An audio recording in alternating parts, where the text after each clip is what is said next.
시대 상황에 따라 모습을 바꾸며 지속적으로 추진되어온 군선교 전략. 전군 신자화 운동으로 첫 발을 내디딘 군선교는 1990년대 비전 2020을 거쳐 2000년도엔 선샤인 운동으로 시대에 따라 세워져 왔다. 하지만 지속적인 영적 침체와 코로나로 인해 군부대 사역이 더욱 어려워진 상황. 코로나 사태라는 변곡점을 지나 군선교에 대한 새로운 전략의 필요성이 강조되는 가운데 2021년을 맞아 군선교 전략에 대해 논해본다.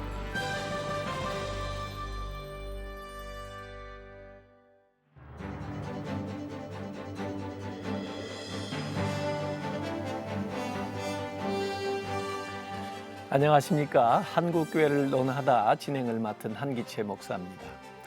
복음의 황금어장이라 이렇게 불리우는 군선교는 청년들에게 복음을 전할 수 있는 너무나도 중요한 사역입니다.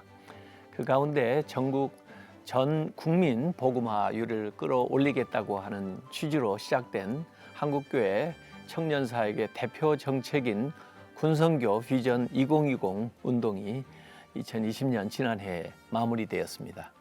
또 이를 바탕으로 오는 2월에 열릴 군선교 연합회 정기총회에서는 비전 2030이라는 새로운 선교 정책을 수립하고 있는 중인데요. 그래서 오늘 한국교회를 논하다에서는 포스트 코로나 시대를 통해서 급격히 변화된 군선교의 그 현실과 이에 따른 전략적인 대안들에 대해서 이야기를 나눠보고자 합니다.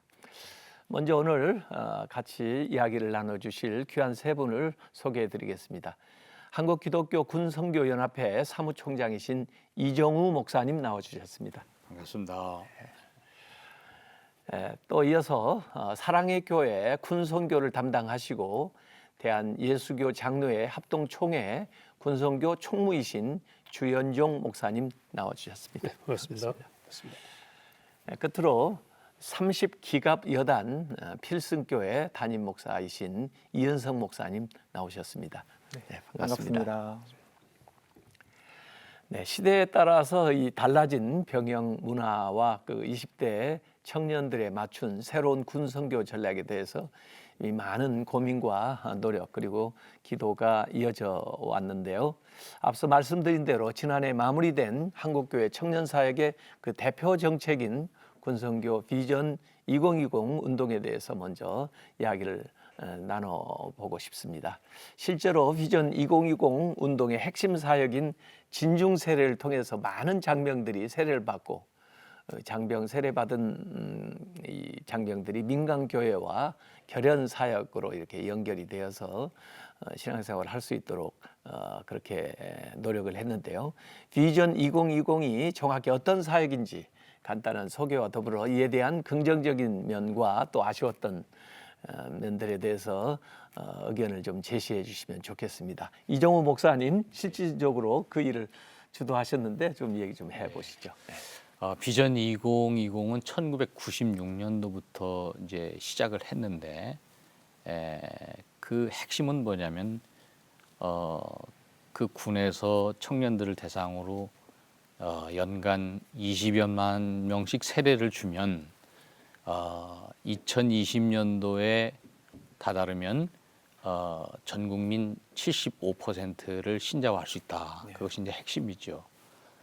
물론 이거를 위해서 최선을 다 해온 것은 사실입니다. 근데 이제 분명히 이제 명암이 있죠. 냉정하게 평가를 한다면 우선 긍정적으로 보면은 그 한국 교회의 군선교를 분명한 어떤 그 비전과 목표를 제시했다. 그래서 군선교에 대한 역량을 집결시킬 수 있었던 것. 또 두 번째는 연합사업을 더 공고히 그렇게 하는 계기가 됐다고 하는 것. 세 번째는 선교사적으로 청년들을 이렇게 맘무스적으로 연간 15만 내지 20만 명씩 세례를 준다고 하는 것은 선교사적으로 그 유례없는 그런 큰 귀한 일이었죠.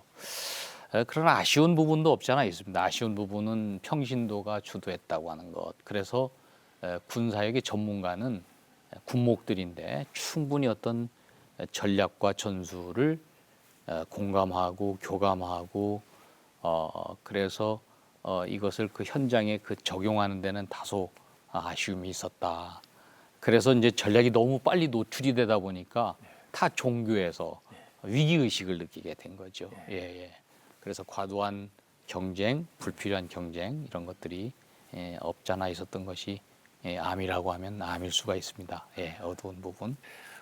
주 목사님도 그 이제 아마 군목 쭉 하시면서 네네. 그 일들 같이 2020 진행하셨을 텐데. 저도 비전 2020 굉장히 중요한 그 세대 전략이었고요. 또 그걸 통해서 청년 선교가 많이 이루어진 것은 사실이라고 생각합니다. 그러나 이제 더 나은 군 선교를 위해서는 좀 진단을 정확하게 또 사실에 근거해서 아프지만 우리가 회고와 성찰을 통해서 앞으로 나아가야 되기 때문에 그렇게 해야 되지 않을까라는 생각에서 말씀을 몇 가지 드린다면은 아까 이 목사님께서 잠깐 뭐 언급하셨지만은 좀 물량주의화 되지 않았는가? 또 세례 시기라고 하는 것이 너무 행사 위주로 가서 그 이벤트성을 그 내포하는 것으로 약간 그 본질에서 벗어난 부분이 없지 않았다. 다 그런 건 아니지만은요. 대부분은 잘 됐지만 그런 측면도 좀 지적하지 않을 수 없고 또 복음을 전하는 것이 주였느냐 아니면 세례를 주는 것이 주였느냐라고 할 때 둘 다 잘 이제 융합이 돼서 복음 전하고 세례 받는 것으로 간 경우가 저는 대부분이라고 봅니다. 그러나 이제 그렇지 않은 부분이 혹시 있었다면은 우리는 복음을 전하고 또 그에 합당한 순서로서 세례를 주는 그런 것들이 좀 더 앞으로는 명확해야 되지 않을까. 그리고 이제 그 군목이 군선교 현장의 전문가라고 말씀하시는데 바로 이 군목은 이중 신분이거든요. 우리 그 군의 참모 장교이자 동시에 성직자의 이중 신분을 가지고 있기 때문에 그 뭐 진급이나 보직이 굉장히 중요하죠. 그런데 그것이 너무 부각이 돼서 복음을 전하기 위한 또는 병령을 복음화하기 위한 수단으로서의 진급이나 보직이었느냐 아니면은 그것이 뒤바뀌었느냐라고 하는 질문을 한번 해볼 필요가 있다고 생각해요. 그래서 본질적으로 복음을 전하고 또 복음을 전함으로 병사들을 바로 세우고 그러므로 군대가 튼튼해지고 정말 그야말로 신앙 전력화가 되는 그 본질을 붙잡고 앞으로도 가야 되지 않겠는가 하는 그런 좀 말씀을 드리고 싶습니다. 예, 그런 진단이 정확하게 나와야 다음 계획을 우리가 세울 수가 있는 것 같은데 사실 또 청년 세대를 이해하는 노력도 필요한 것 같아요. 저는 85년도에 군목했거든요. 85년, 뭐 88년도까지 했는데 지금 뭐 청년들 많이 달라졌을 것 같아요. 병역 문화도 많이 달라지고요. 그렇지만 사실은 지금 청년들이 다 군대가 있잖아요. 예. 뭐 교회에 있는 청년도 있지만은 누구나 다 이제 군대를 가야 되는 그런 시기인데 지금 시대에 따라서 이제 달라진 그 병역 문화에 좀 발맞춰 가지고 또 사역도 좀 새롭게 리포맷을 해야 될 필요성이 있을 것 같은데 요새 소위 그 Z 세대라고 불리는 그 청년들의 특징이 무엇인지 또 이 청년 세대 실질적인 복음화율이 어느 정도 되는지 이현석 목사님도 청년들하고 같이 호흡하고 있으시니까. 예. 지금 Z 세대라고 표현을 해주셨는데요. 저는 제 나름대로 또 이렇게 한번 표현하고 싶어요. 마스크 세대라고 표현하고 싶습니다. 그 의미는요. 마스크를 낀 것처럼 말을 하지 않아도 충분하고요. 그게 더 편한 세대라는 것입니다. 일과 후에 우리 용사들이 핸드폰이 풀렸어요. 내 생활관에 한 공간에 같이 있지만 그들은요 너무 조용해요. 하지만 대화는 하고 있습니다. 바로 SNS 카톡으로 대화하고 있는 거예요. 그런 풍경들이 어떻게 보면 기성세대한테 참으로 좀 특이한 광경이죠. 제가 좀 더 충격적인 것은 신병들 중에 이렇게 대화하다 보니까 군 생활을 이미 배워왔다는 거예요. 그래서 어디에서 배웠냐 물어봤더니 유튜브 콘텐츠 안에 군대를 소개하는 게 있었는데 그걸 통해 다 배워왔다는 거예요. 자기는.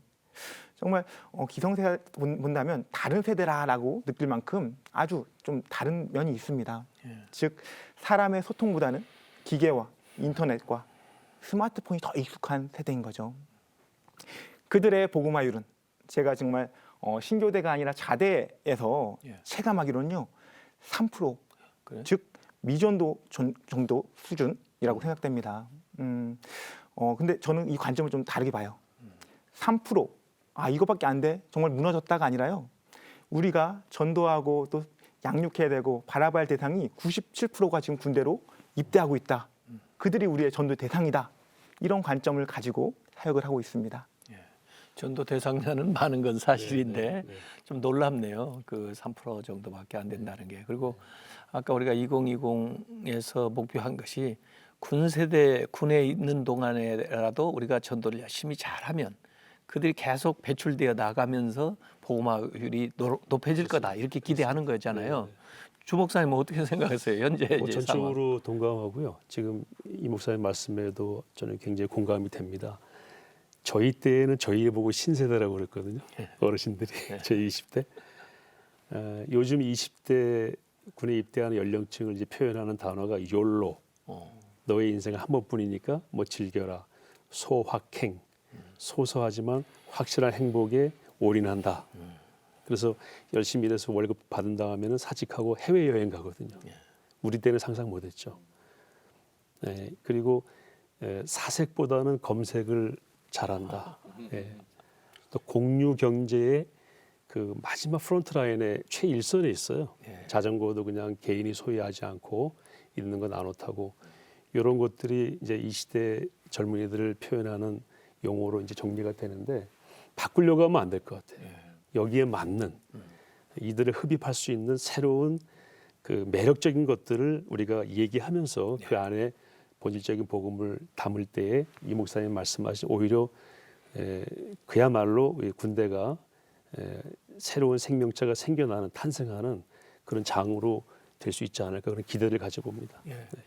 특별히 이제 코로나 사태로 인해서 이 사회 교회도 굉장히 좀 힘들고 여러 변화가 지금 생겨나고 있는데요. 군선교도 역시 아까 친중 세례 같은 걸 우리가 지금 합동으로 못하는 상황 아닙니까? 그래서 나름대로 이 대처가 좀 적극적으로 필요한 시점에 와 있는데 이제 군인 교회도 역시 비대면 예배를 드리고 있겠죠 현재요. 근데 사실 요새 통계 보니까 청년들은 비대면 예배 전혀 불편함이 없다는 거예요. 왜 현장 예배 자꾸 그렇게 강조하냐 그렇게 얘기를 하는데 이제 현재 드리고 있는 그 비대면 예배에 대해서 조금 얘기 좀 듣고 싶고요. 그리고 이제 그 이전에 포스트 이제 코로나 이전에 있었던 사역들이 지금 현재 위드 코로나 또 포스트 코로나에 어떻게 진행이 돼야 될지 이런 것에 대해서 좀 궁금한 것들이 많을 것 같아요. 그 전체 이제 군선교를 총괄하고 보시는 입장에서 좀 얘기를 해 보시면 좋겠어요. 일단 그 비대면으로 인해서 이제 그 이 병력들이 전부 교회에 과거처럼 집결하기는 상당히 어렵죠. 어렵고 그래서 이제 그 세례라든가 이런 부분들은 상당히 지금 많이 감소가 된 상태예요. 훈련소만 하더라도 약 연간 5만 명 이상으로 이렇게 세례를 늘 줬는데 지금 통계를 보니까 한 1만 명 정도, 한 5분의 1로 그렇게 이제 줄었고, 그다음에 일반 그 신병 교육대도 약 2만여 명들 이렇게 세례를 줬는데 한 9천여 명, 그러니까 2분의 1 정도로 또 줄었고, 세례도 많이 감소가 되고 여러 가지 또 어려운 부분들은 있어요. 그 상황이 환경이. 왜냐면은 또 이제 코로나가 이제 발생이 된다면은 군대는 더 방역 지침을 강화하거든요. 더 준수하거든요. 민간인들이 이제 출입을 못 하니까 후방교회 지원해서 세례를 줘야 되는데 그분들이 이제 못 들어오니까 지금 현재는 그런 어려운 그런 환경이다. 이윤석 목사님은 지금 군 선교사로 지금 가시는데 네네. 가셔서 사역하고 계십니까 지금? 아닙니다. 저도 그 비대면으로 줌으로 예배를 드리고 있습니다. 지금 저는 그 코로나 세대를 쭉 같이 군대에서 겪어온 상황인데요. 좀 전체적으로 본다면 초반에는 많이 그 비대면이란 것이 어색하고요, 혼란기였어요. 군 선교 입장에서 그 전쟁 가운데도 예배는 계속되지 않았습니까? 그런데 이 코로나는요 전쟁보다 더 어떻게 보면 체감적으로는 힘든 상황인 거죠. 예배를 못 드리니까 모이질 못하니까. 하지만 그 혼란기를 지나고 우리 귀한 우리 군 선교사님 또는 우리 귀한 군목 목사님께서 그 대책으로 줌이나 또는 네이버 밴드 그런 걸 통해 가지고 대면이 아니라 비대면 예배를 또 실행을 했습니다. 하지만 지금 1년 가까이 지나온 제가 느끼기엔 그것 또한 이제 너무 익숙해졌고요. 서로 지쳐가는 모습이 좀 보여요. 솔직히 군대에 있는 용사 입장에서는 그 자신의 생활관 안에서 그리고 침대 안에서 이어폰 끼고 예배 드린다는 것이 쉽지 않다는 것 저도 상상이 가고요 또. 그래서 이 가운데 가장 큰 문제점은 그 군교회 가운데 코어 그룹이 있습니다. 어떤 그룹이냐면 군종병 또는 찬양팀 이런 코어 그룹의 모임과 그런 것들이 다 제한되다 보니까 그 그룹들이 좀 와해된 느낌 그리고 연결이 안 된 느낌.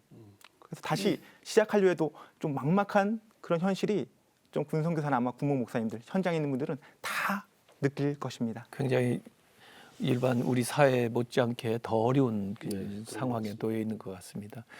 또 이 병영 문화도 굉장히 좀 바뀌는 것 같아요. 얼마 전에 보니까 봉급도 상당히 받더라고요. 이제는 거기에 따라서 좀 생활 수준이나 지금 아까 뭐 SNS도 일과 후에는 할 수 있다고 하니까 문화가 많이 바뀌었으니까 새로운 전략이 좀 필요할 것 같은데 올해부터 그 국방 교육에 따른 군부대와 그 군 이제 교회가 어떻게 개편이 되는지 또 이에 대한 뭐 어떤 전략이 필요한 것에 대해서 좀 이종우 목사님 좀 얘기해 주시죠.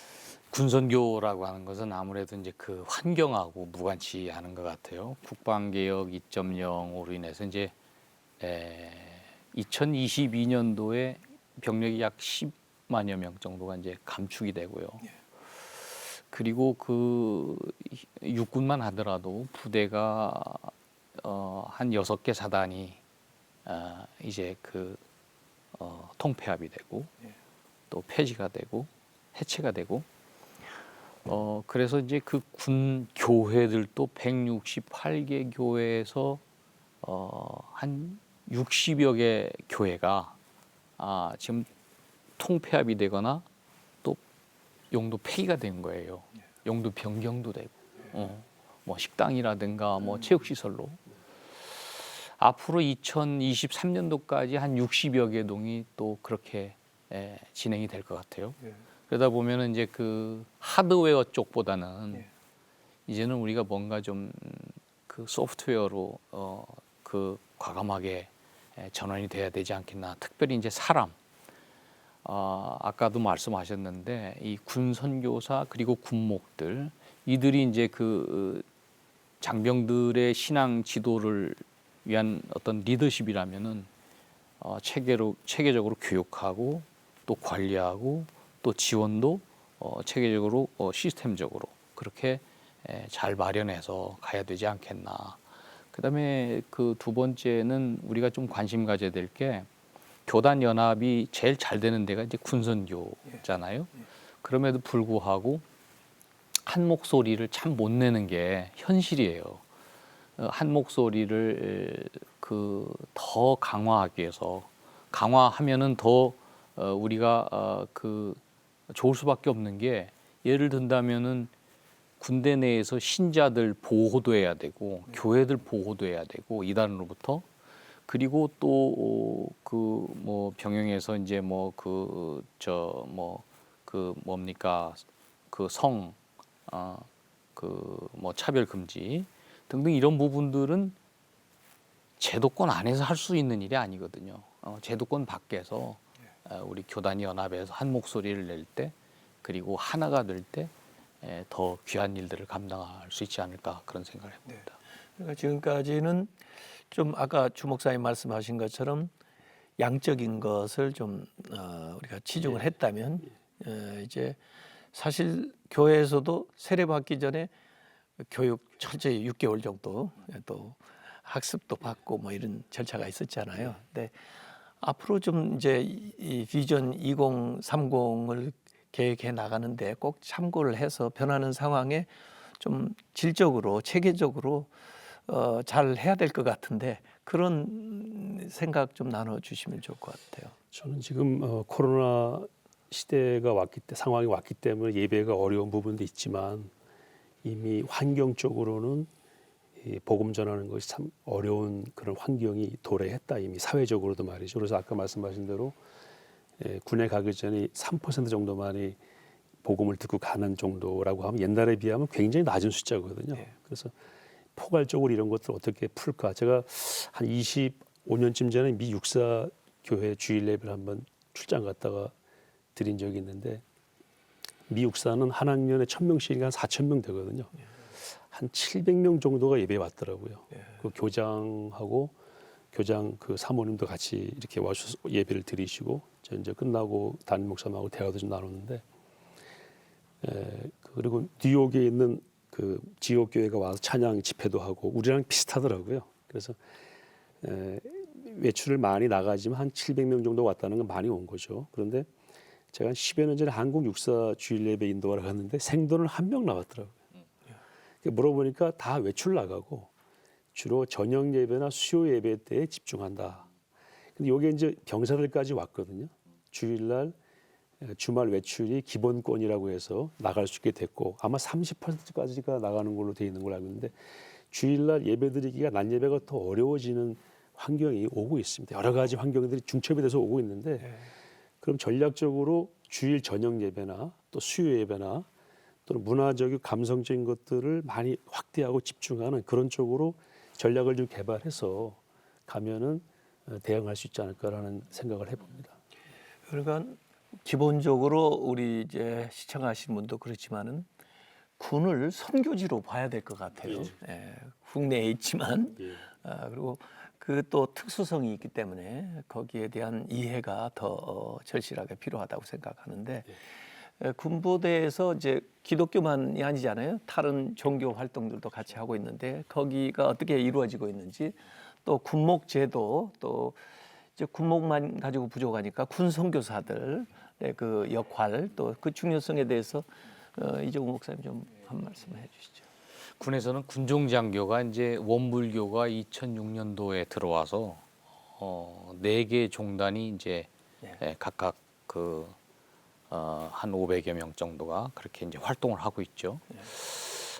특별히 이제 그 군종제도의 어떤 효시는 우리 그 기독교라고 뭐 감히 말할 수도 있을 것 같은데 군목제도가 창설된 거는 뭐 아시다시피 해군의 이제 그 아버지라고 불리는 손원일 제도 독실한 기독교 신자였죠. 그분이 이화여고 당시 그 교목이었던 정달빈 목사님을 그 코를 해서 정운과에 그 소속을 시켜서 그 군선교가 시작이 된 것이 이제 효시고 그다음에 이제 그 6.25 전쟁이 발발하면서 1951년도 이제 그 한국군 무명의 이제 까추샤 그건 유명한 그 얘기입니다. 그 까추샤 용사가 우리도 미군처럼 군목들이 들어와서 우리가 죽음에 임할 때 전장에서 죽음에 임할 때 가슴에 신앙으로 철판 삼아서 우리가 죽음에 그 임하도록 도와달라 군목을 똑같이 우리 한국군에도 보내서 이승만 대통령께 보낸 그 편지가 결국은 군목이 군목 제도가 창설된 시작이 되는 거죠. 군목들이 정말로 그 활동한 범위는 상당합니다. 어떤 사생관 차원에서도 중요하지만은 병영에 있어서 그 정서적으로나 또 인성적으로 상당히 이 어려움이 있는 그 병력들을 그 개선시키는데 그래서 그 뭔가 한국 사회에 큰 어떤 그 대단히 그 중요한 역할들을 군목들이 많이 하죠. 그러니까 정운 활동으로부터 시작됐다고 했는데 사실은 군목이 예배 외에도 역할이 굉장히 많잖아요. 그래서 정신교육도 하지만 또 상담도 많이 하고 자살 예방도 하고 여러 가지 하는데 주현종 목사님 좀 거기 전반적인 그 전에 제가 육군본부 교육장교를 했기 때문에 관련 교육으로 이제 전문 인력을 양성했던 그런 기억이 있습니다. 그건 뭐 군 전체적으로 뒷받침을 많이 해줬었고요.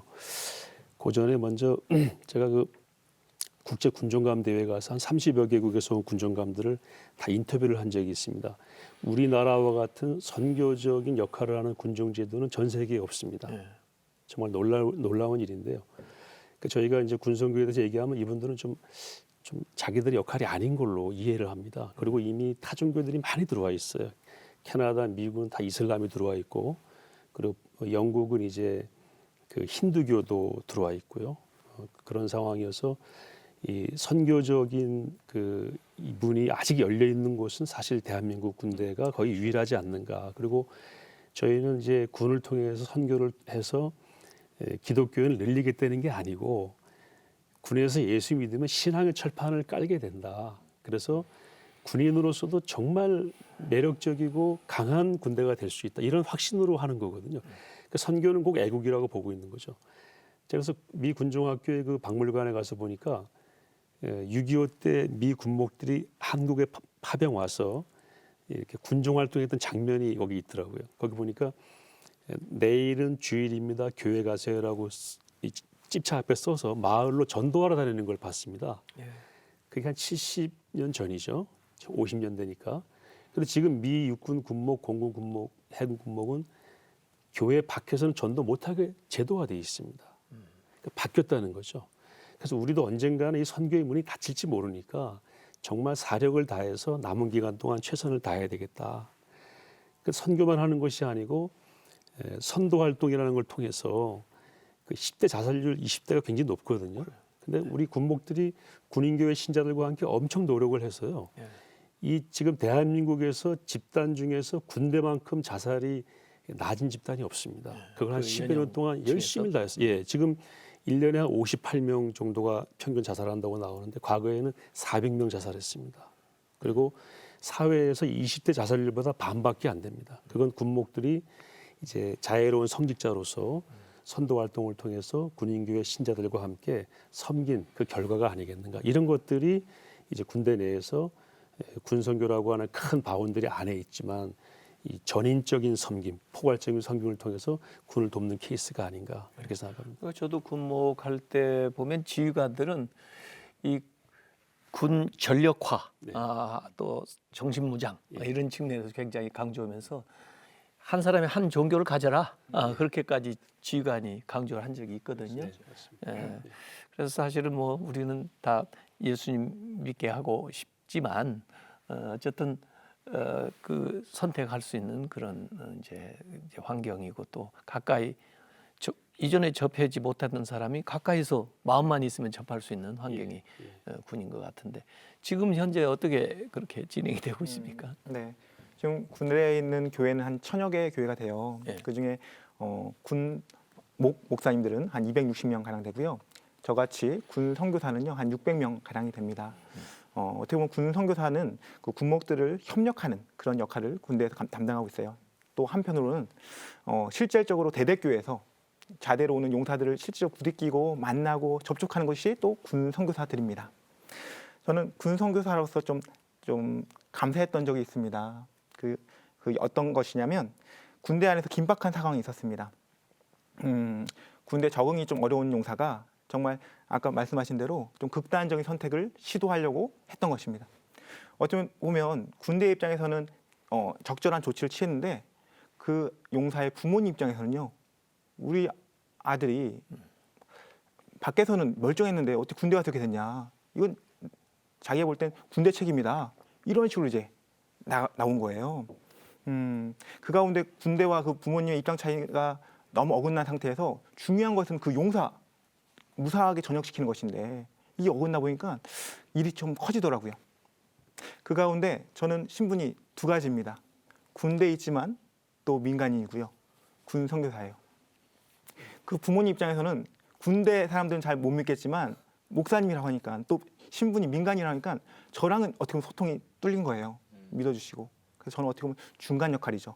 부대와 그 부모님, 용사의 부모님을 중간 역할로 통해서 잘 이해하게끔 그리고 용사에게도 평안함을 주게끔 그런 역할을 감당했습니다.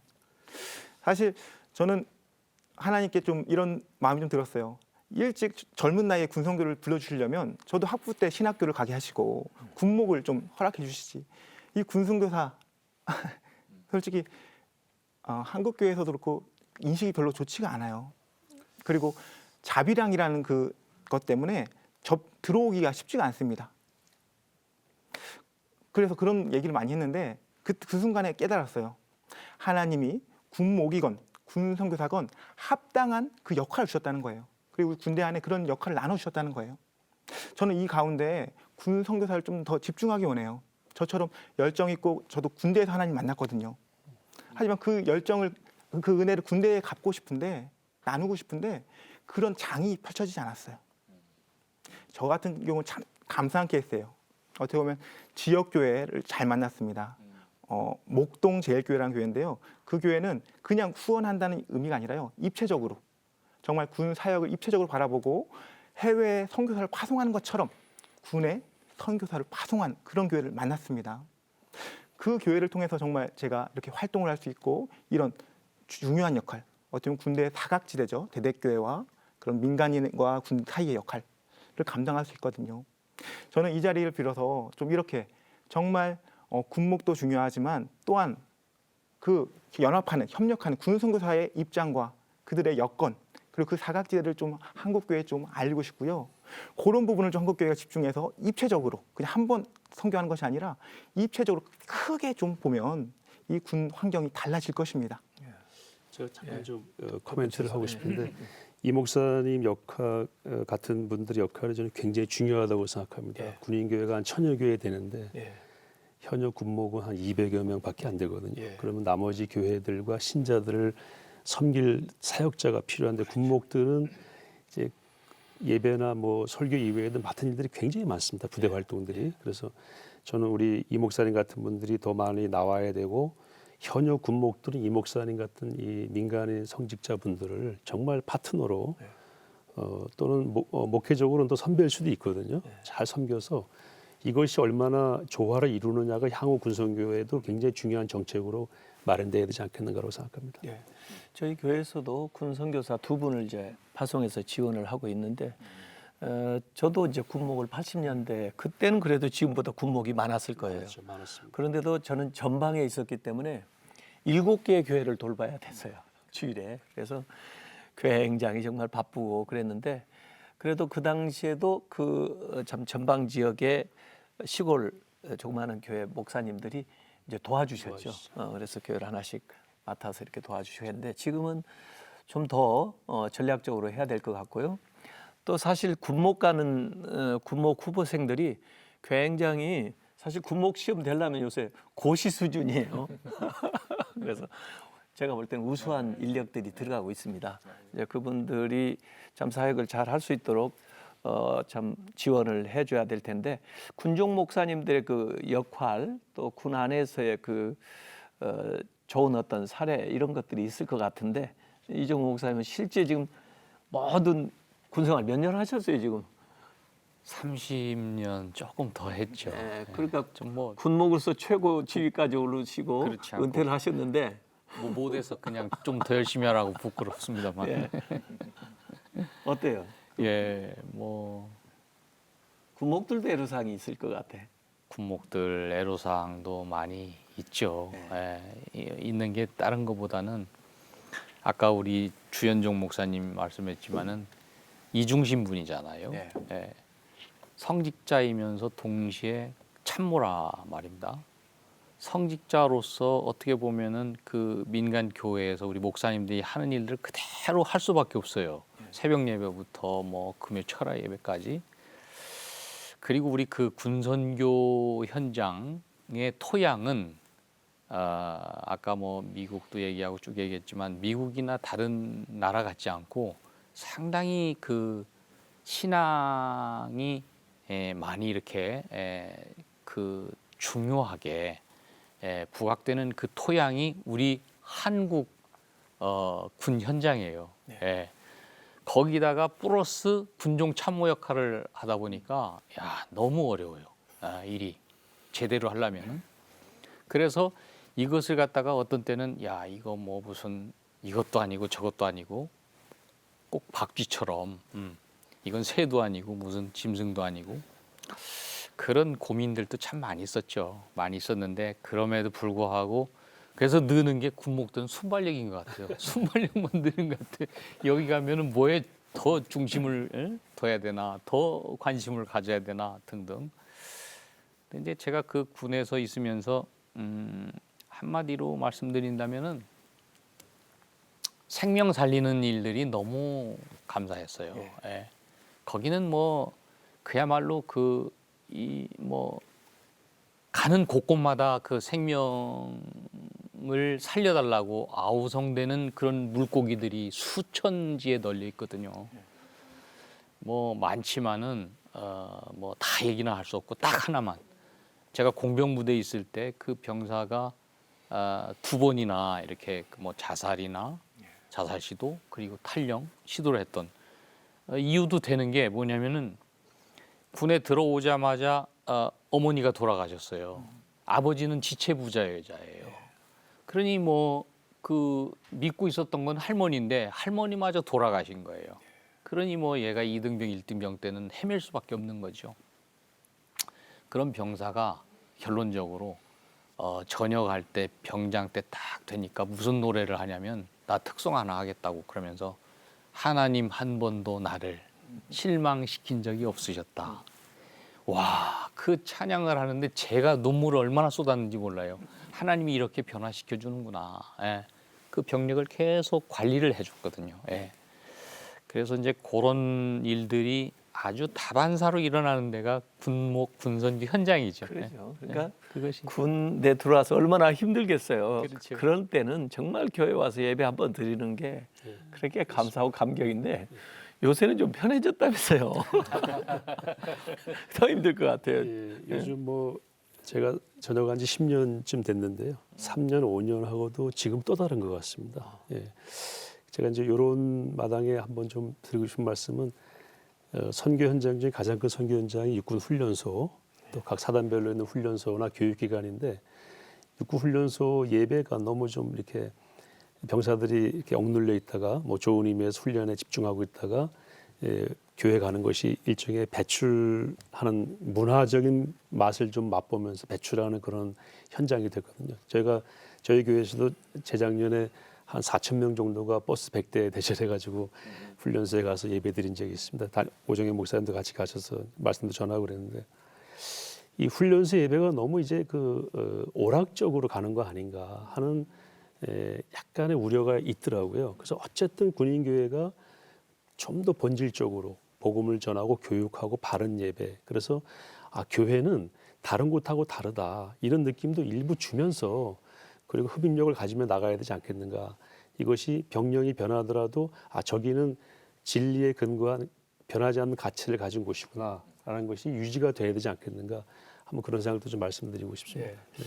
네. 사실 요즘 청년들 뭐 군대 안에 있거나 또 사회에 있거나 참 현실적으로 고민이 너무 많은 것 같아요. 취업의 문도 점점 좁아지고 또 부동산 값이 폭등하니까 집 마련도 어렵고 결혼, 육아 참 부담 많아가지고 비혼주의도 늘어난다고 그러는데 그 청년 이제 이 군대에 있으면서도 제대 후에 미래를 걱정하는 일도 많이 있으리라고 생각돼요. 또 이들을 어떻게 군 생활하는 동안에 잘 제자 훈련을 하고 또 신앙적으로 양육을 해서 그들이 이 사회 앞으로 나아가서도 잘 신앙생활도 하고 또 자신의 생활을 잘 해나갈 수 있는 그런 그 노력도 필요하다고 보는데 이런 것들이 사실 일반 교회와 같이 연계해서 해나갈 수 있는 일도 많이 있으리라고 생각하는데 사실 지금까지 군선교 하면 거의 재정적인 후원 정도로서 일반 사회 교회가 감당을 했거든요. 근데 어떻게 그렇게 할 수 있는 좋은 모델이나 이런 방법 같은 걸 이은석 목사님 현장에서 좀 보시고 경험한 거 있으십니까? 전체적으로 본다면 아까 말씀드린 정말 일반 지역 교회와 연합 참 중요한 것 같아요. 군대는 선교는 혼자 하는 게 아니더라고요. 혼자 할 수도 없고요. 그래서 모든 게 연계가 되는데 그런 연계점 그런 걸 좀 노예나 교단에서 또 군선교 기관에서 좀 합의하는 게 좋을 것 같고요. 저한테는 또 이들을 이렇게 먼저 군대에서 만나게 하는 게 중요한 것 같아요. 하나님 만나게 하는 거. 그게 참 어려워요, 솔직히. 이 시대에 그 접촉점을 찾기가 쉽지가 않습니다. 그래서 저 같은 경우는 또 민간인 신분으로 또 군 선교를 하는 입장이라서 정말 교회에 오는 아이들은 만날 수 있지만 그 생활관 안에 정말 전도 대상자를 만나기 쉽지 않다는 거예요. 그거를 좀 어떻게 할까 많은 고민을 했는데 한 가지 저희 한 프로그램은 저희는 그 설교를 하면 설교 노트를 쓰게 합니다. 그것이 지금 줌으로 예배드리고 있는데 지금도 하고 있어요. 예. 줌상에서도 그 제출하게 합니다. 그렇게 해서 정말 한 달에 한 명을 뽑습니다. 설교 노트 레전드라고. 그래서 그건 뭐냐면 그 설교 노트 제일 잘 쓴 용사 한 명이 생활관에 제가 찾아가는 거, 신방 가는 거예요. 그 계기를 통해서. 그래서 그 안에 들어가서 그들을 기도해주고 만나는 것입니다. 어떻게 보면 한 명, 그 귀한 한 명이 영적 리더로 생활관에 세워지는 거죠. 또 한편으로는 또 신방 가서 내가 만날 수 없는, 접촉할 수 없는 용사들 만날 수 있는 기회입니다. 그때 만나서 들어가서 쫙 드는 생각은요. 그때마다 하나님이 내가 이 생활관에 오게 한 이유가 있더라고요. 만나게 한 용사가 분명히 있었습니다. 일례로 그 만났는데 이름은 이렇게 물어보잖아요. 근데 이름이 모세인 거예요. 근데 저는 처음 봤습니다. 계급은 또 상병이에요. 그 말은 정말 바깥에서 신앙생활을 왔지만 군대에서 신앙 잃은 용사들, 그들을 접촉하는 기회 가질 수 있는 거죠. 우리가 이렇게 얘기하다 보니까 거의 마무리할 시간이 된 것 같습니다. 끝으로 이제 코로나 사태로 한국교회 그 재정 여건이 좀 약화되고 또 군 선교에 대한 지원이 참 제대로 돼야 되는데 일부 한국교회 그 확진자 수 증가로 또 기독교에 대한 그 부정적인 인식도 사회에 좀 퍼진 게 군대 내에서 전도하는데도 어려움이 될 것이다 이렇게 생각이 되는데요. 군대 내에 그 한국교회에 대한 그 부정적인 인식 또 사역적인 그 어려움 또 지원 이런 것들을 변화시키기 위해서 우리가 앞으로 노력을 해야 된다고 보는데요. 마지막으로 마무리 말씀 한 말씀씩 좀 해주시면 좋겠습니다. 한국 교회가 이래라 저래라 그 사회적으로 그 요구받는 것들은 사실 많이 있죠. 예, 그런 부분들은 제가 여기에서 논하는 것보다는 뭐 우리 한국 교회가 너무 잘 아는 거라고 생각되고요. 다만 군선교 현장과 관련해서 그 일을 하는 사람으로서 대한민국의 미래는 여전히 청년이다. 그러니까 청년 선교의 어떤 심장부는 다른 곳이 아닌 군선교 현장이다. 그래서 교회가 참 쉽지 않고 코로나로 인해서 재정적인 여건도 어렵지만 그럼에도 중단 없이 지속 관심 가져야 될 곳이 여기 아닌가 그런 생각을 해봅니다. 주 목사님. 저는 어려울수록 본질로 가야 된다. 최고의 상품은 복음이다. 그걸로 가면은 이길 수 있다 이렇게 생각합니다. 네, 저는 위기가 곧 기회다. 예. 그것을 군대 찾자 이렇게 한번 또 말하고 싶습니다. 예. 오늘 한국교회를 논하다에서는 포스트 코로나 시대를 통해서 급격히 변화된 군선교의 그 현실과 이에 따른 전략적 대안들에 대해서 다양한 이야기를 나눠봤습니다. 20대 초반 대한민국 청년, 건강한 청년은 모두 다 군을 가게 되는데요. 불안과 걱정 속에 군입대를 한 청년들에게 온전한 복음을 만나게 하고 또 군 생활을 통해서 진정한 신앙인으로 거듭나고 또 성장할 수 있도록 도와주는 군 선교야말로 다음 세대를 세우는 한국교회의 희망이라고 말할 수 있겠습니다. 코로나로 인해서 많은 변화를 맞이한 군선교 그 사역 현장에 우리 한국교회가 전부 연합해서 그 군선교의 어려움을 극복하고 또 새롭게 대처해 나가는 계기가 되었으면 좋겠습니다. 오늘 한국교회를 논하다 순서 여기서 마치겠습니다. 함께해 주신 여러분 고맙습니다.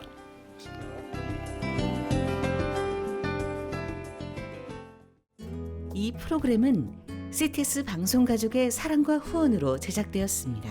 후원전화 02-6333-1003번, ARS 060-808-1004번으로 전화주세요.